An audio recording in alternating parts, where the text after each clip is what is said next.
जो हम आपको आज गुणनखंड के बारे में बता रहे हैं। गुणनखंड को अंग्रेजी में फैक्टर्स भी कहते हैं। बच्चों, जिस प्रकार 7 × 5 की हमने गुणा की तो प्राप्त हुआ 35, अर्थात 35 गुणनफल प्राप्त हुआ। और जिनसे ये प्राप्त हुआ 7 और 5 से प्राप्त हुआ, इन्हें कहते हैं गुणनखंड। ठीक है, क्या कहते हैं इनको? गुणनखंड। जैसे 7 और 5 दो गुणनखंड हो गए इसके फल। ये क्या हुए इसके गुणनखंड, गुणनखंड। और ये भी क्या हुआ इसका गुणनखंड। इसके दो गुणनखंड हो गए। इस प्रकार गुणनखंड गुणनफल के ही हिस्से होते हैं, गुण के भाग होते हैं। जैसे हम कहें x + y ये लिखा है तो इसके दो गुणनखंड हो गए, एक 2 हो गया, एक x + y हो गए। ये दो गुणनखंड हो गए इसके 2 और x + y। इसी प्रकार से हम दूसरे भी बता सकते हैं आपको कि 2p x × x + y, तो यहाँ पर इसके एक 2 गुणनखंड होगा, एक p होगा, एक x होगा और एक x + y होगा। इस प्रकार गुणनखंड कितना होगा इसके 1 2 3 4। अब इसके बाद में हम चलते हैं अंक। अंक क्या होते हैं? डिजिट है ना। ये बच्चों डिजिट, ये अंक 1 2 3, आप रोज इनका नाम लेते होंगे। 4 डॉट डॉट अप टू अनंत तक चलते जाएंगे इसमें। अब आया बीज। बीज variable, variable x y z और जो है क ख ग आदि। क्योंकि इससे हम गुणनखंड बताने के लिए जो मैं अंक बीज और बाकी जो बताने वाला हूँ वो बहुत ज़रूरी है। इसके बाद में हम चलते हैं पद। पद क्या होता है? जैसे टर्म का TERM, टर्म। टर्म क्या हुआ?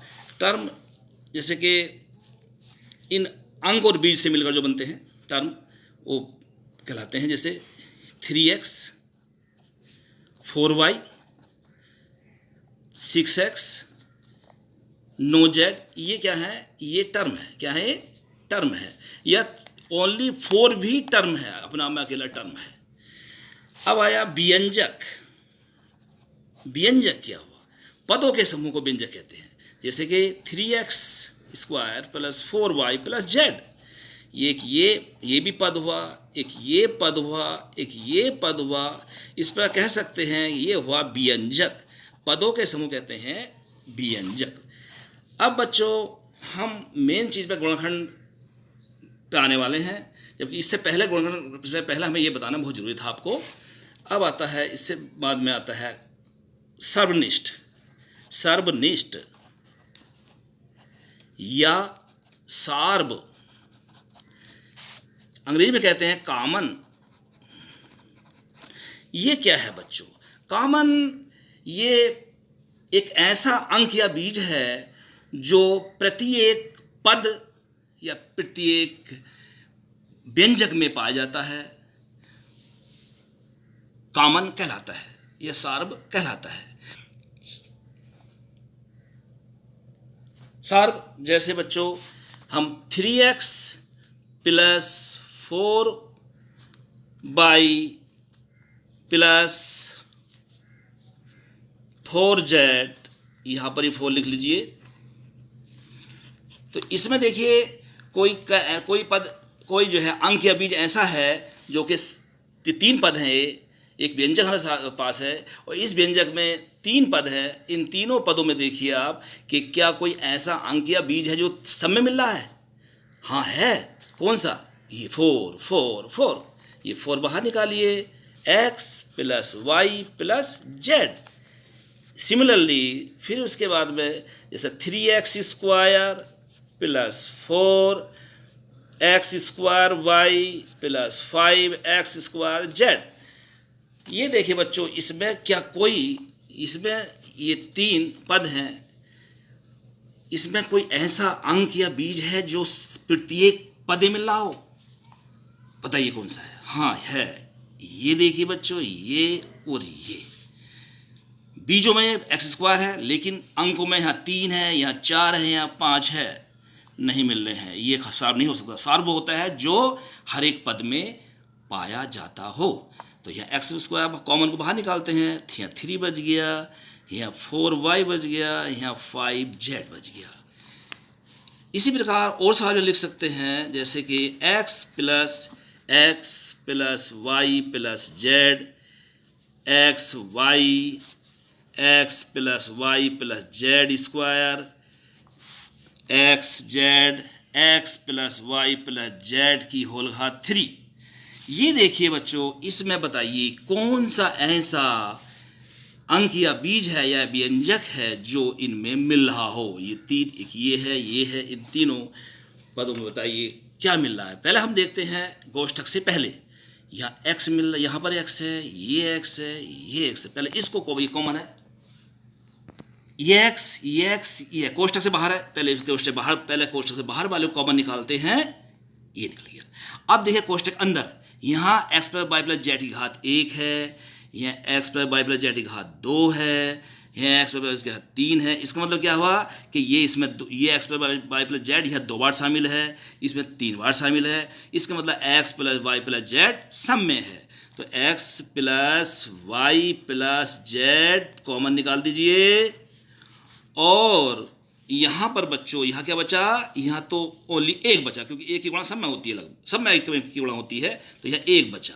प्लस यहाँ क्या बचा, x तो बाहर निकाल दिया, तो यहाँ y बचा। यहाँ भी 2 घात है, 2 पावर है इसकी, यहाँ एक ही तो बची, x plus y plus z, plus x बाहर निकाल चुके पहले ही हम, यहाँ z बचा। और यहाँ पर हम जो है, यहाँ पर जो है, क्योंकि एक बार हम इसमें जो x जेड की पावर 1 है वो एक पावर से घटा देंगे, है ना। तो कितना बचा, x plus y plus z की घात 2।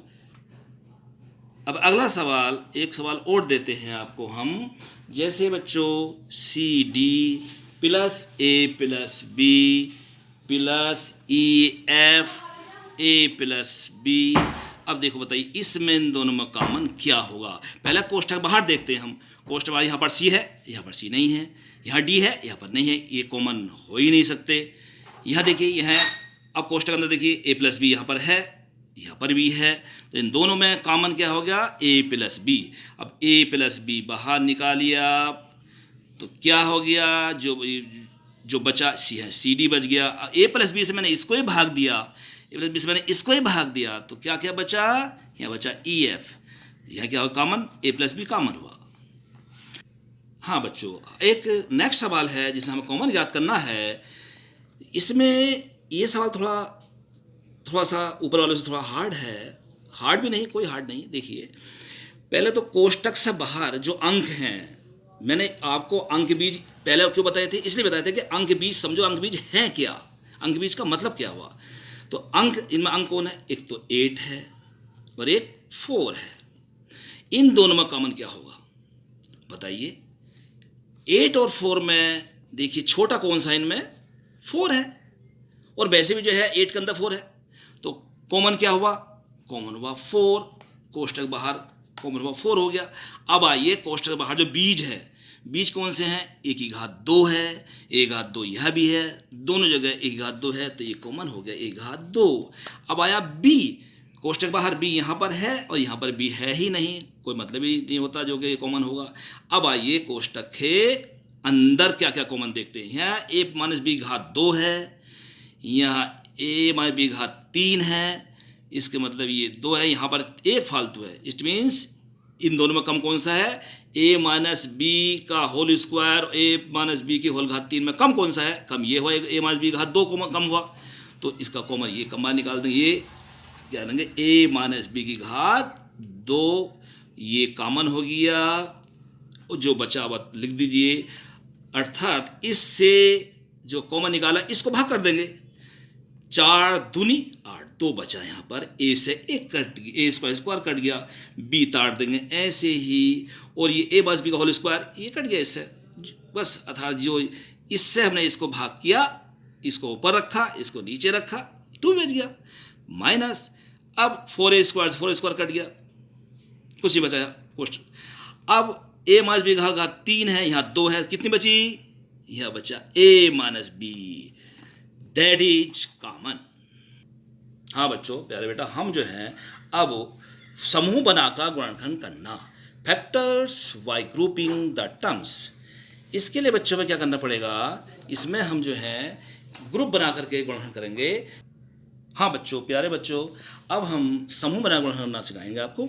इसमें क्या होगा बच्चों, इसमें हम देखिए इसमें 4 पद हैं, 1 2 3 4। अब हम चारों को एक साथ तो ले नहीं सकते, अब इनके समूह बनाएंगे हम। समूह मतलब इन्हें जो है हम ग्रुप में लेंगे, साथ लेंगे, दो को साथ लेंगे। जैसे बच्चों देखिए यहाँ पर a है, अब देखो a कहीं यहाँ पर है, ये है, इसका मतलब क्या हुआ, इन दोनों को एक कोष्टक में लेना पड़ेगा। ax माइनस, चिन्ह से हटाएंगे हम, चाहेंगे चिन्ह सहित a बाई, ये चिन्ह सहित वैसे बंद कर दीजिए क्योंकि हम ग्रुप बना रहे हैं, समूह बना रहे हैं।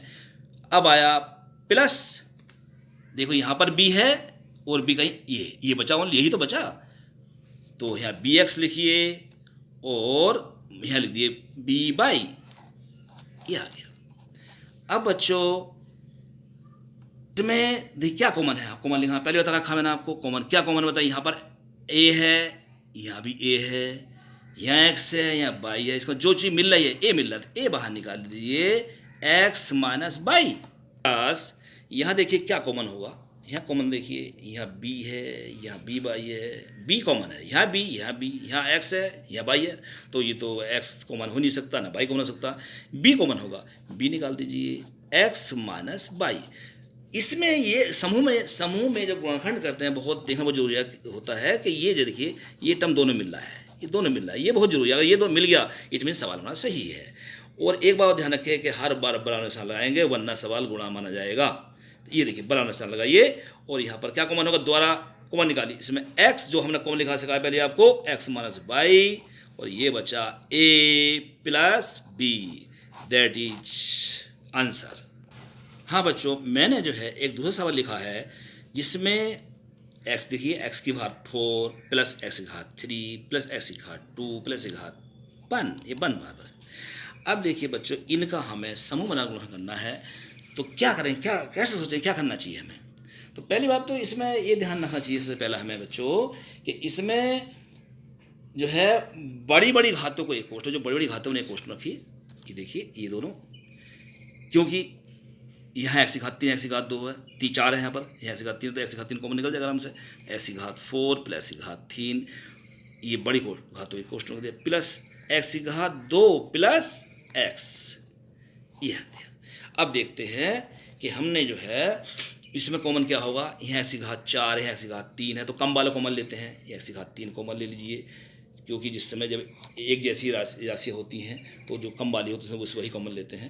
तो यहाँ पर कितने यहाँ बचेगा, यहाँ x बचेगा ओनली, ऐसी घात 1 बचेगी, यहाँ बन जाएगा 1, क्योंकि 1 तो यहाँ सबके 1 ऑलरेडी रहता है, ऑलरेडी सबके साथ रहता है, प्लस यहाँ क्या कॉमन होगा भाई, यहाँ x की घात 2 x की घात 1 है, तो कम कौन सा x की घात 1 है, तो x बार कॉमन ले लीजिए, ये 1 कॉमन ले लिया, तो यहाँ क्या बचा x प्लस 1, यह 1। हाँ बच्चों, तो इसमें क्या कॉमन होगा, देखो इन दोनों में एक कॉमन क्या होगा, ये कॉमन में क्या मिल रहा है, इन दोनों में कॉमन क्या मिल रहा है बताइए। तो पहली बात तो कोष्टक से बाहर देख लो क्या क्या मिल रहा है। कोष्टक बाहर मिल रहा है, यहाँ पर x की घात 1 है, यहाँ पर x की घात कितनी है 3 है, तो x की कम कौन सा में ये कम होना कोष्टक बाहर, x कॉमन ले लेंगे, है ना, तो ये हो गया। और यहाँ पर ये क्या, अब इसमें कोष्टक अंदर देखो ये दोनों एक जैसे मिल रहा है, तो ये ले लीजिए कॉमन, ये हो गया। अब जो है इसमें बच्चों क्या बचा, यहाँ पर x की घात 2 बचा और यहाँ बचा 1, दैट इज आंसर।